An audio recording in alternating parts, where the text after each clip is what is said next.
The small human ship Dawn Explorer moved slowly through the dark space near the edge of known territory. Captain Li Wujin sat in his chair on the bridge, watching the stars through the front window. He was a tall man with kind eyes and gray hair at his temples. After 20 years of exploring space, he still loved the quiet beauty of the void. "Captain, I'm getting some strange readings from that asteroid field," said Dr. Park So-min from her science station. She was young, maybe 30 years old, with bright eyes that always seemed excited about new discoveries. Her fingers moved quickly over her controls as she studied the data. "What kind of readings?" Wujin asked, turning his chair toward her. "The rocks are giving off energy patterns I've never seen before. It's almost like they're not natural asteroids at all." So-min pushed her black hair behind her ear, a habit she had when she was thinking hard. From the engine room, Engineer Kim Tae-ho's voice came through the speakers. "Captain, I can boost the sensors if you need a better look. Just give me 5 minutes." Tae-ho was the youngest of the crew at 25, but he could fix anything on the ship. Wujin trusted him completely. The three of them had been working together for 2 years, exploring the outer edges of human space and looking for new planets. "Do it, Tae-ho," Wujin said. "So-min, prepare the deep scan equipment. If there's something strange out there, we need to know what it is." The Dawn Explorer was not a military ship. It was small, built for science and exploration. It had basic shields and no weapons.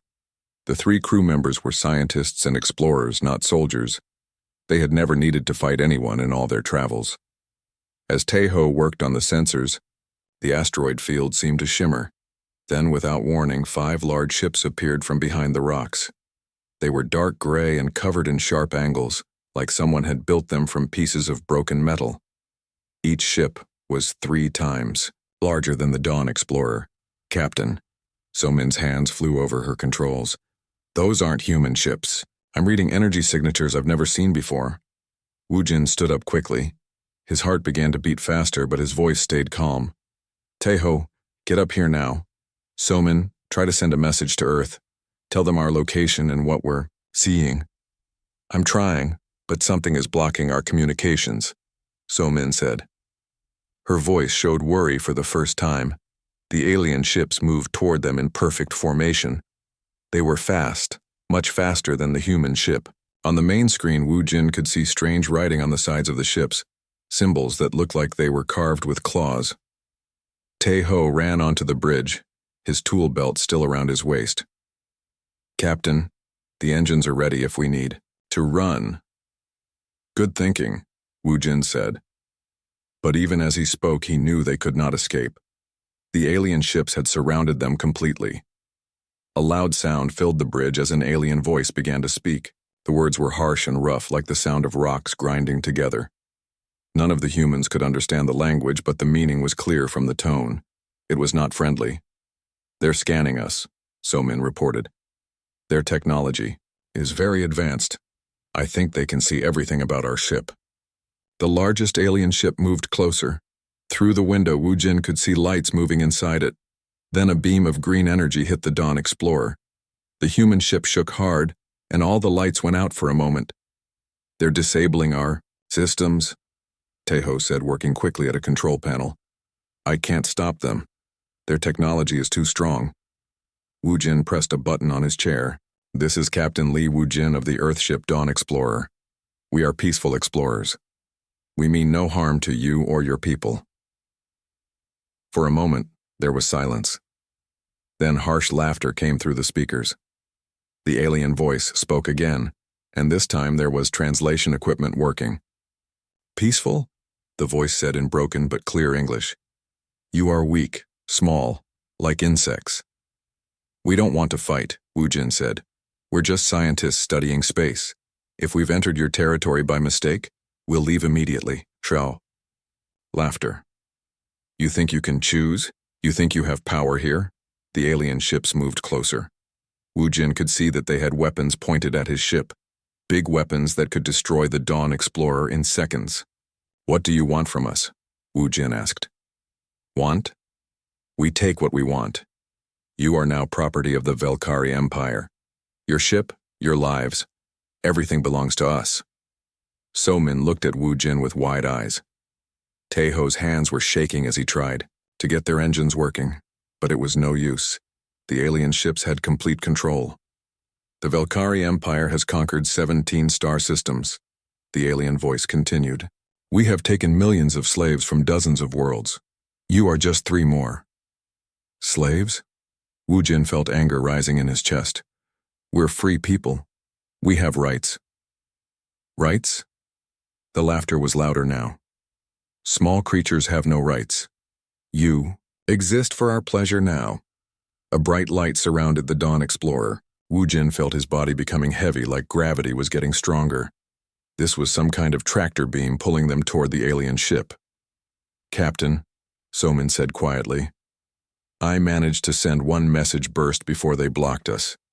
It went toward the communication relay near Proxima Station. Maybe someone will get it. Wu Jin nodded. It was a small hope, but it was something. The Dawn Explorer was pulled inside the largest alien ship. The human crew found themselves in a huge metal room filled with strange machines and alien soldiers. The soldiers were tall and thin, with gray skin and 4 arms each. Their eyes were black and showed no emotion. I am Commander Thexvar, said the alien who had been speaking to them. He wore armor covered in sharp spikes. You will come with us now.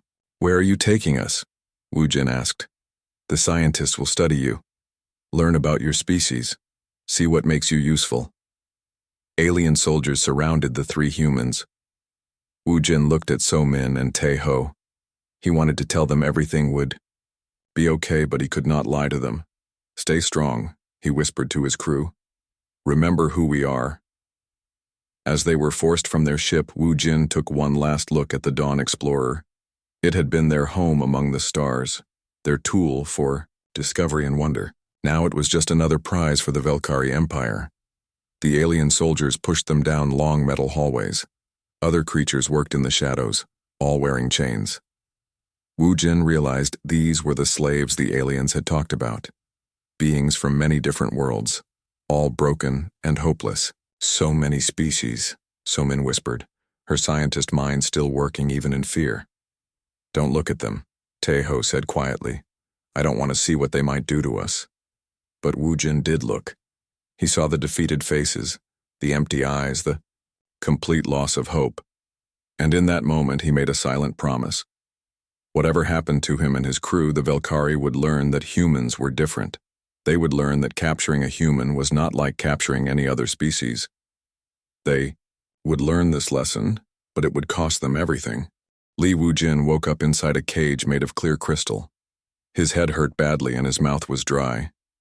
The last thing he remembered was alien soldiers putting a mask over his face that made him sleep. He sat up slowly and looked around. The cage was small, maybe 3 meters wide and 2 meters tall. He could stand up, but just barely. Outside the cage, he saw a large room with strange machines and bright lights. Everything was made of the same gray metal as the alien ships. So-min? Taeho? He called out, but no one answered. Fear filled his chest. Where were his crew members? Were they alive? A door opened and Commander Thexvar walked in with 2 other aliens. One was shorter and wore a white coat covered in strange symbols. The other was a soldier with even more weapons than before. The human is awake, Thexvar said in his rough voice. Good. We have many questions. Where are my people? Wu Jin demanded, standing up and pressing his hands against the crystal walls. Your people? Thexvar laughed. They are being prepared for study. The female has interesting brain patterns. The young male has strong muscles. Both will provide useful information before they die. Die? Wu Jin felt his heart stop. You said you were taking us for study, not execution. Study often ends in death, said the alien in the white coat. His voice was cold and flat. I am Chief Scientist Krelnox. You will help me understand human biology. How much pain you can feel. How long you can live without food. How your mind breaks under pressure. Wu Jin hit the crystal wall with his fist. It was harder than steel and did not even crack. You monsters, we never hurt you. We were just exploring. Exploring our territory without permission, Thexvar said. That is a crime punishable by death. But first you will be useful. Krelnox pressed a button on a small device. Pain shot through Wu Jin's body like lightning. He fell to his knees, his muscles shaking. The pain lasted only a few seconds, but it felt like hours. That was level 1, Krelnox said. There are 10 levels. By level 5, most species lose their minds. I wonder how far humans can go. Wu Jin forced himself to stand up again. His legs were weak, but he would not stay, down in front of these aliens. Is this how you treat all the species you capture? Of course, Thexvar said. Fear is the best way to control new slaves. Break their spirit early and they never fight back. How many species have you enslaved? Wu Jin asked. We have conquered 43 different worlds, Thexvar said, with pride. Each species thought they were special. Each species thought they could resist us. All of them were wrong. The aliens left and Wu Jin was alone again. He sat in the corner of his cage and tried to think. So Min and Taeho were somewhere in this place, probably suffering. He had to find a way to help them, but first he needed to understand his enemies. Hours passed, maybe days. There were no windows, so Wu Jin could not tell time. The aliens came back many times to ask questions and cause pain.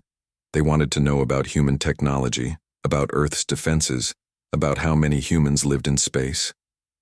Wu Jin told them nothing important. He gave them basic facts they could learn from any public database, but he kept the real secrets.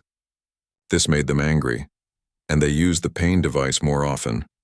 Between the torture sessions, Wu Jin listened carefully.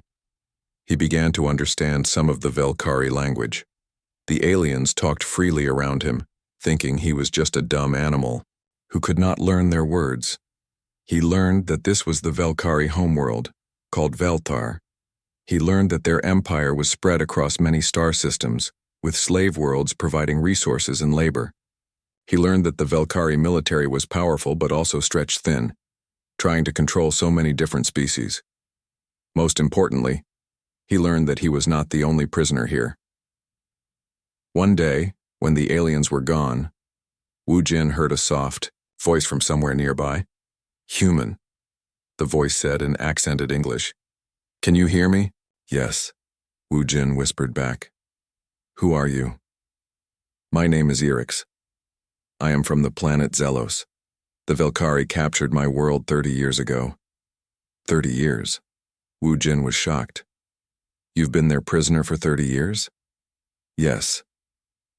I was young when they came. Now I am old and broken. But I remember my people and I have learned much about our captors. Orcs's cage was on the other side of the room, hidden by some of the machines. Wu Jin could not see him, but they could talk quietly when the guards were away. Tell me about the Velkari, Wu Jin said. How can they be defeated? Orcs made a sound that might have been laughter, but it was full of sadness. Defeated? Many species have tried. The court had powerful weapons. The Hemli were great warriors. The Zin could fly through space without ships. All of them are slaves now. But there must be weaknesses, Wu Jin insisted. No empire is perfect. The Velkari are strong because they are united, Orcs explained. They believe they are the greatest species in the galaxy. This makes them confident, but it also makes them careless. They do not respect other species enough to fear them. Over. The following days, Orcs taught Wu Jin many things. He learned about the Velkari military structure, their technology, and their society. The Velkari had few allies because they trusted no one. They ruled through fear and force alone. What about the other prisoners? Wu Jin asked. Do they ever work together? Sometimes, Orcs said sadly. But most are too broken. The Velkari are very good at destroying hope. They make sure each species feels alone and helpless. Wu Jin thought about this for a long time. Hope was important. Without hope, people gave up fighting. But with hope, even small actions could become powerful. During one torture session, Krelnox brought terrible news. Your female crew member died this morning, the scientist said casually, as if he was talking about the weather. Her brain could not handle our experiments. The male is still alive, but barely. Wu Jin felt something break inside his chest. So-min, with her bright eyes and curious mind, was gone. Sweet, brilliant So-min who loved discovering new things. The Valkyrie had murdered her for their cruel science, but instead of despair, Wu Jin felt something else growing. Anger. Cold, hard anger that burned like ice. "You will pay for this," he said quietly. Krell Knox laughed. "With what? You are one small creature in a cage. What can you possibly do to us?" Wu Jin looked directly into the alien's black eyes. "You'll find out." That night, after the aliens were gone, Wu Jin spoke to Orcs again. "My friend is dead," he said. "They killed her." "I am sorry," Orcs replied. "Death is often a mercy in this place." "No," Wu Jin said firmly. "Death is not mercy. Death is what happens to monsters who hurt innocent people, and I'm going to make sure these monsters get exactly what they deserve." For the first time in 30 years, Orcs heard something in a prisoner's voice that had been missing for so long. "Hope. Tell me everything you know about this place," Wu Jin said. "Every detail, every weakness, every routine. It's time to start planning." "Planning what?" Orcs asked. "Revolution," Wu Jin answered. "And when my people come looking for me, these aliens are going to learn why capturing a human was the biggest mistake they ever made." Far from the Valkyrie homeworld, Admiral Choi Hyun-woo stood in the command center of the Earth Defense Station. He was a big man with gray hair and serious eyes. For 30 years, he had protected human space from pirates and dangerous asteroids, but he had never faced anything like this. "Admiral, we've confirmed the message," said Lieutenant Commander Park Jun-ho, his communication officer. "It came from the Dawn Explorer before they were captured. The data is complete." Choi looked at the holographic display floating in front of him. It showed star maps, ship designs, and weapon specifications. All Valkyrie technology, recorded by Dr. So-min's instruments before the alien attack. "How much do we know about them?" Choi asked. "Everything Captain Lee's crew managed to scan," replied Dr. Yoon Ji-un, the military's top strategy expert. She was a small woman with sharp eyes who never missed details. 5 ships in the attack group, advanced plasma weapons, faster than light travel that's better than ours. And Admiral, they took our people alive. Choi's jaw tightened. Wu Jin had been his friend for 20 years. They had served together when both were young officers. "What else do we know?" "The transmission included their home system coordinates." Dr. Yoon continued. "Captain Lee was smart. He made sure we could find him." On the other side of the room, Captain Jang Min-soo was studying the alien ship designs. He was Choi's best pilot, famous for impossible rescue missions. "Admiral, these ships are tough, but they have weaknesses. Look at the engine design. They need huge amounts of power. That means big fuel supplies and support ships." "What are you thinking?" Choi asked. "Hit their supply lines first. Make them weak before we face them directly." Dr. Yoon nodded. "Smart thinking, but we need to know more about their empire. How big is it? How many ships do they have? What other species have they conquered?" The door opened, and President Kim Dae-hai walked in. She was the leader of Earth's government, a calm woman who rarely showed emotion. But today, her face was dark with anger. "Admiral," she said, "I've just finished talking with the colony leaders. Mars, Europa, Titan, and all the outer settlements are ready to fight. No one attacks humans and gets away with it." "Madam President," Choi said, "this could mean war with a powerful alien empire. Are we ready for that? Are we ready to let our people be tortured and killed by alien monsters?" President Kim replied. "Captain Lee and his crew were scientists, peaceful explorers. If we don't respond, every alien species in the galaxy will think humans are weak." Dr. Yoon cleared her throat. "There's something else. I've been analyzing the language patterns in their transmission. These aliens, the Valkyrie, they think they're superior to everyone else. That kind of arrogance usually means they underestimate their enemies." "Good," said Captain Jang. "Arrogant enemies make mistakes."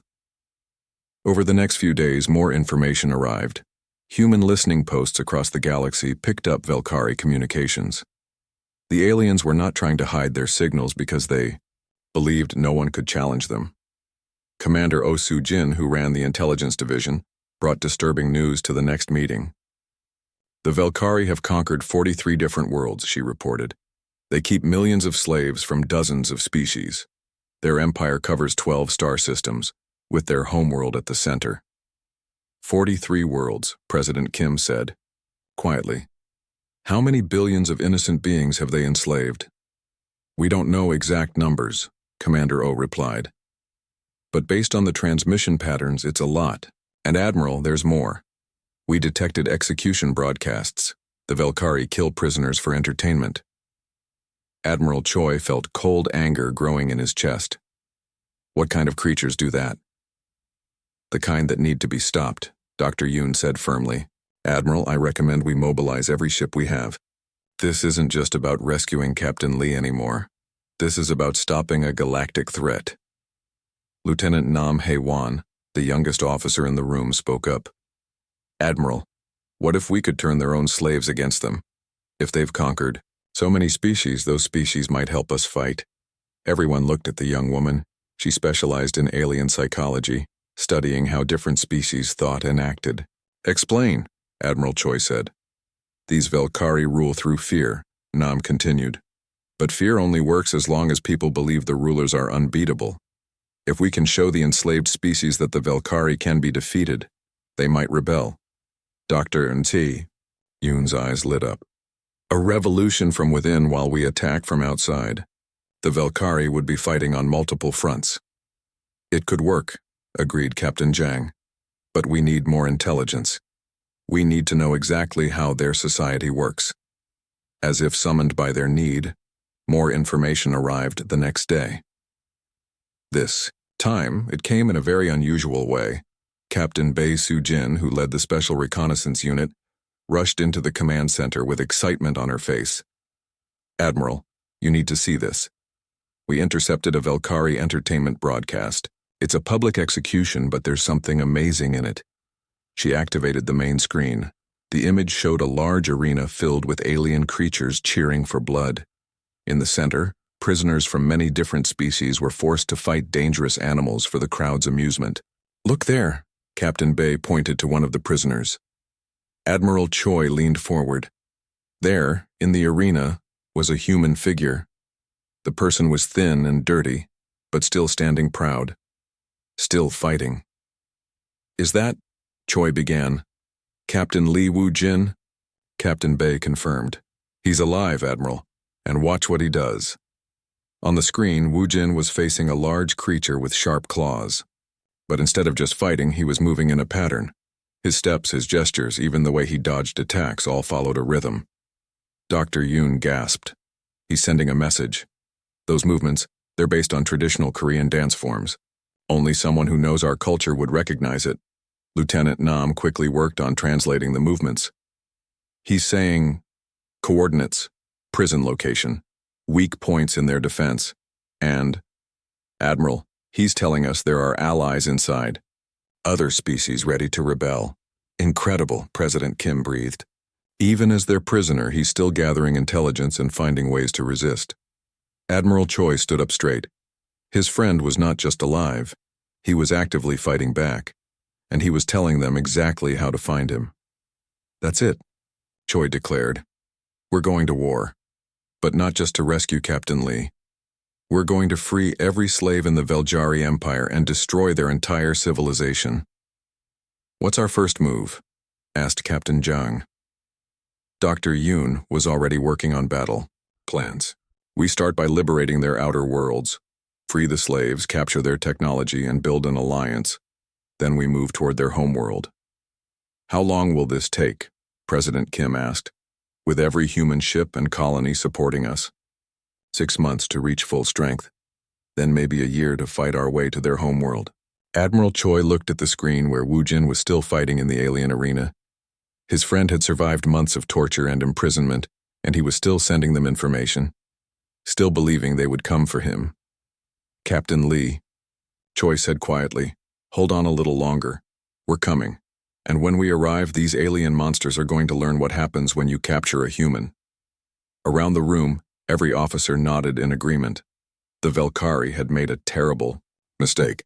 They had taken peaceful explorers and turned them into martyrs. They had underestimated the bonds that held humanity together. Soon, they would learn that humanity's greatest strength was not their technology or their weapons. It was their absolute refusal to abandon their own. The war for galactic freedom was about to begin. 6 months after Captain Li Wujin's capture, the first human strike force attacked a Velkari supply depot on the edge of their empire.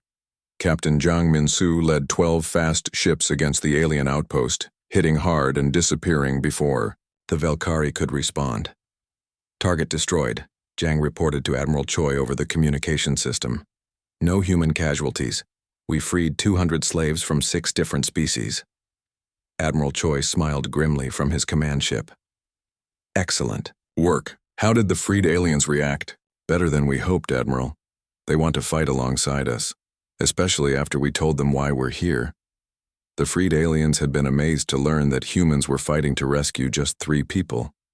Most species the Velkari conquered, accepted their losses and tried to protect what remained. But humans were different. They came for everyone, no matter the cost. Word of the human attacks spread quickly through Velkari space.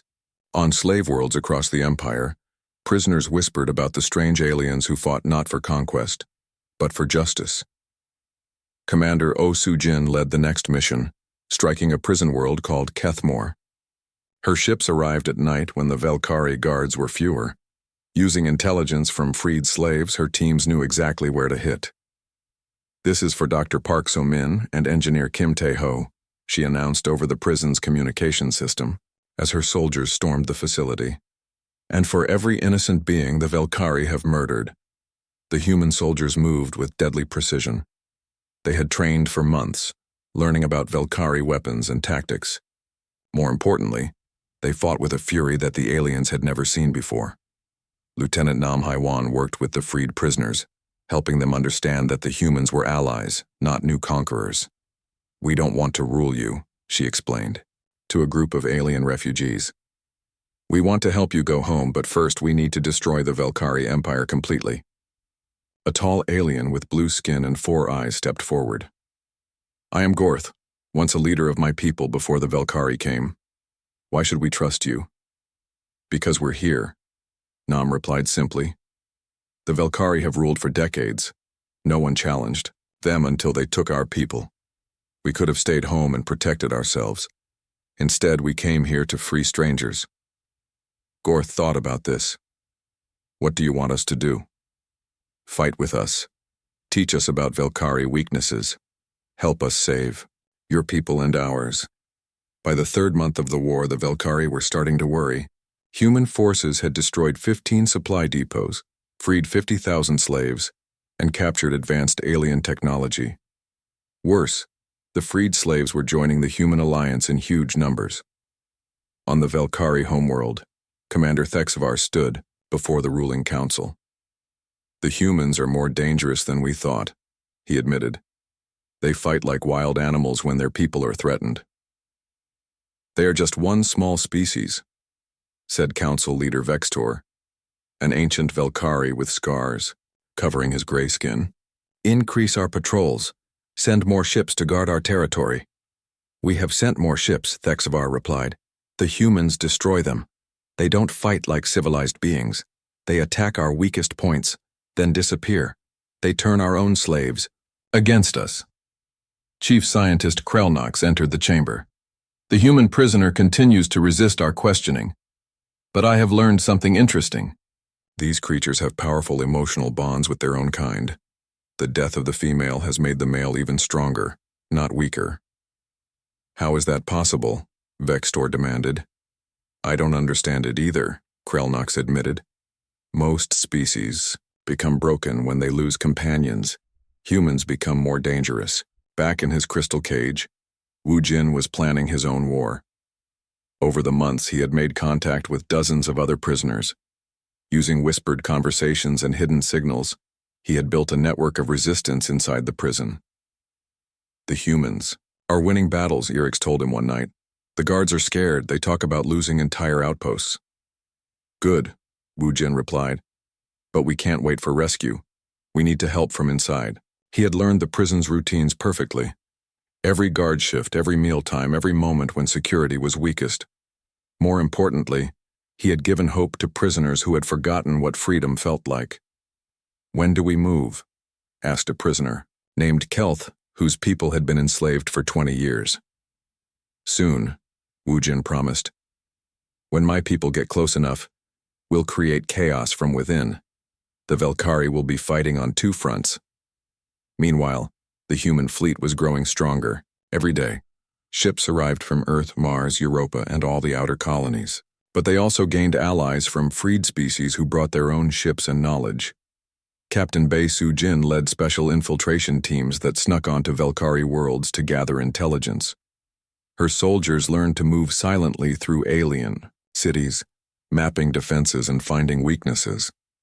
"The Velkari think they're safe behind their shields and weapons," she reported to Admiral Choi. "But they've never faced an enemy that studies them this carefully." "What have you learned?" the Admiral asked.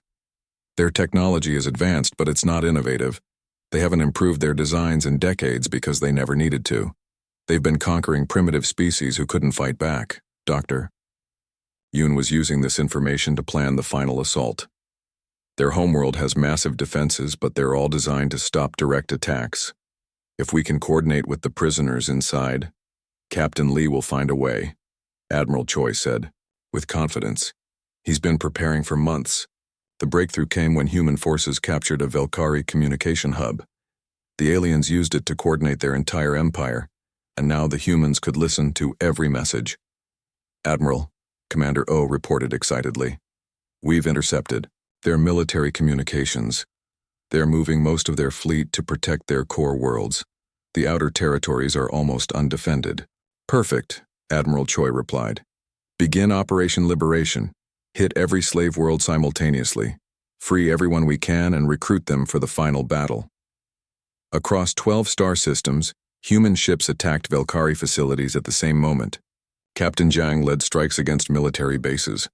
Commander O liberated prison worlds. Captain Bei's teams destroyed communication centers and weapon factories. The Velkari Empire, which had seemed unbreakable for decades, began to crumble in a matter of weeks. On Velthar, the ruling council was in chaos. "Half our territory is in rebellion," Thexavar reported. "The humans have freed millions of slaves. Worse, they're all fighting against us now." "How many ships do we have left?" Vextor demanded. "Less than half our original fleet. And morale is terrible. Our soldiers are scared of the humans." Krelnok spoke up. "Perhaps we should negotiate. Offer to return their prisoner in exchange for peace." Vextor's eyes blazed with fury. "The Velkari Empire does not negotiate with inferior species. We will destroy these humans and make examples of their corpses." But privately, even Vextor was beginning to fear. The humans fought with a determination he had never seen. They seemed to view death as preferable to defeat, and that made them incredibly dangerous. In his cage, Wu Jin felt the vibrations through the prison walls, explosions in the distance, alarms going off, emergency announcements in the Velkari language. "They're here," he told Irix. "My people have reached the homeworld. Are you ready?" Irix asked. Wu Jin looked around at the other cages where dozens of aliens waited for his signal. After months of planning and preparation, the moment had finally come. "Tell everyone," he said quietly. "Tonight we take back our freedom. Tonight the Velkari learn what happens when you cage a human." The final battle was about to begin. The attack on Velthar began at dawn. Admiral Choi's fleet appeared in the system like avenging angels, hundreds of human ships alongside vessels from 40 different freed species. The combined armada was the largest fighting force the galaxy had ever seen. "All ships, this is Admiral Choi," his voice echoed across the communication channels. "Today we end the Velkari Empire forever. Today we bring justice for every innocent life they've taken. For Dr. Park So-min. For Engineer Kim Tae-ho. For millions of enslaved beings across the galaxy." The Velkari home fleet moved to intercept them, but they were outnumbered 3-1. Years of fighting scattered rebellions had weakened their forces, and now they faced an enemy unlike any they had encountered before. Captain Jiang Min-su led the first attack wave, his fighters dancing between the heavy Velkari battleships like angry hornets. "Remember your training," he told his pilots. "Hit their engines and weapon systems. We want their ships disabled, not destroyed. The crews inside might surrender." But the Velkari did not understand surrender. They fought with desperate fury, knowing that defeat meant the end of their empire. Their plasma cannons lit up space with deadly fire, but the human ships moved with precision and purpose. On the planet's surface, the prison complex shook as explosions rocked the city around it.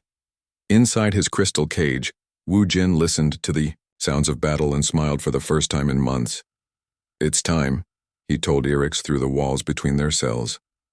"Are you sure the plan will work?" the old alien asked. "It has to work," Wu Jin replied. "My people are dying up there to save us. We can't let them down." Over the past weeks, Wu Jin had carefully studied the prison's security system. He had learned that during alerts, the guards would activate emergency protocols that actually made certain areas less secure. The Velkari had never expected a rebellion from inside their most secure facility. When the next explosion shook the building, Wu Jin pressed his hands against a specific spot on his cage wall. Months of careful pressure had created a tiny crack in the crystal, invisible to his captors but just large enough for his plan. He pulled a small piece of metal from his shoe, a fragment he had secretly kept from his ship's debris. Working quickly, he used it to widen the crack.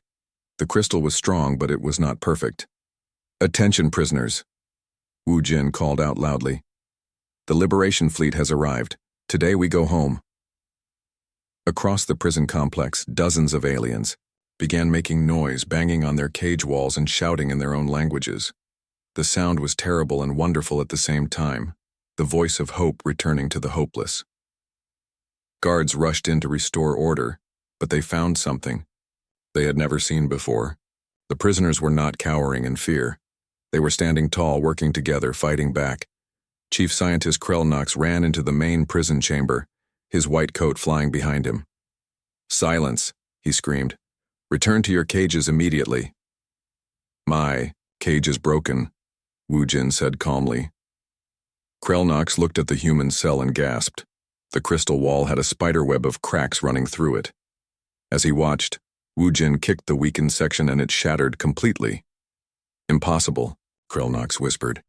"That crystal can withstand starship weapons, but not human determination," Wu Jin replied, stepping out of his prison for the first time in months. The other prisoners cheered as their friend walked free. Wu Jin moved quickly to Eric's cage and began working on the lock mechanism. His months of observation had taught him how the alien technology worked. "Stop!" Krelnox pulled out a weapon and pointed it at Wu Jin. "Get back in your cage or I will kill you." Wu Jin turned to face the alien scientist. His eyes were cold and hard, filled with months of pain and anger. "You already killed my friends. You tortured innocent people for fun. You enslaved entire civilizations. What makes you think I'm afraid of dying?" He stepped toward Krelnox, who fired his weapon. The energy beam hit Wu Jin in the shoulder, spinning him around and burning his clothes. But the human did not fall. He did not cry out, he just kept walking forward. "What are you?" Krelnox whispered, backing away. "I'm a human," Wu Jin said simply, "and humans don't give up." Before Krelnox could fire again, freed prisoners surrounded him. Beings from a dozen different worlds, all united by their hatred of the Velkari and their respect for the human who had given them hope. Captain Bei Su-jin's infiltration teams burst into the prison complex at that moment, their weapons ready. But they found that the hard work was already done. The prisoners had freed themselves and captured their guards. "Captain Lee," Bei called out when she saw Wu Jin. "Sir, are you all right?" Wu Jin looked at his torn clothes and wounded shoulder. "I've been better, Captain. But I'm alive, and so are my new friends here. What's the situation outside?" "The Velkari fleet is defeated," Bei reported. "Admiral Choi sends his regards and says it's time to come home." "Not yet," Wu Jin said firmly. "We need to make sure this can never happen again." Above them, the space battle was ending. The last Velkari ships were surrendering or fleeing the system. Commander Thexvar's flagship was burning, its engines destroyed by human fighters. Admiral Choi's voice echoed across all communication channels, speaking to humans, aliens, and even Velkari survivors. The Velkari Empire is finished. Any who wish to surrender will be treated fairly. Any who wish to continue fighting will be destroyed. On the planet below, Council Leader Vextor sat in his palace as human soldiers surrounded the building. He had ruled an empire of 12-star systems, commanded millions of slaves, and believed his species was destined to rule the galaxy. Now it was over, brought down by 3 human explorers who had simply been in the wrong place at the wrong time. Lieutenant Nam Hai Wan entered the council chamber with her translation team. "Council Leader Vextor," she said formally, "you are under arrest for crimes against 43 different species."